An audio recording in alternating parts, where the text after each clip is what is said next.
যারা কিনা একদম নতুন নতুন কেক বানাচ্ছেন, কেকের সাইডগুলো পারফেক্ট ফিনিশিং আসে না, তারা চাইলে কিন্তু এরকম ব্রাশ দিয়ে সাইডগুলোকে ফিনিশিং দিতে পারেন।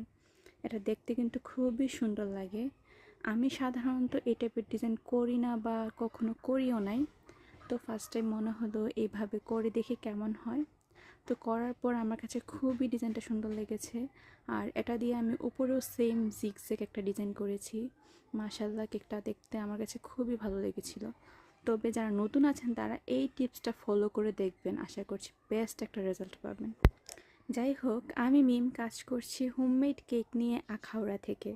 যারা কিনা আখাউড়ার মধ্যে বেস্ট কেক টেস্ট করতে চাচ্ছেন তারা চাইলে আমাদের পেজটাকে বেছে নিতে পারেন। চেষ্টা করি প্রতিটা কেক যেগুলো অর্ডারের থাকে যত্ন সহকারে করার, কাস্টমার যেমন ডিজাইন চায় ঠিক সেই রকম একটা ডিজাইন দিতে।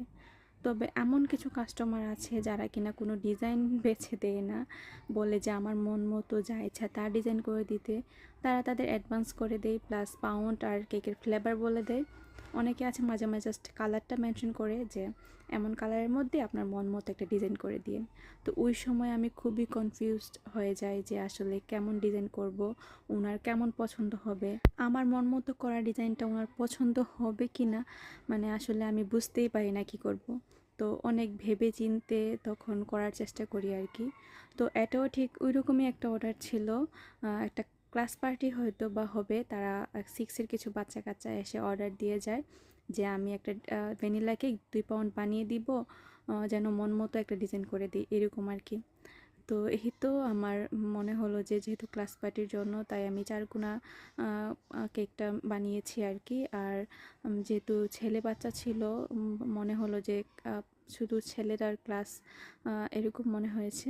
তো সেই কারণে আমি থিমটাও রেখেছি এরকম পেস্ট কালারের মধ্যে। একদম ব্লু বা নর্মাল যে নীল কালারটা সেটা আমার কাছে ভালো লাগে না। তো এই কারণে আমি একটু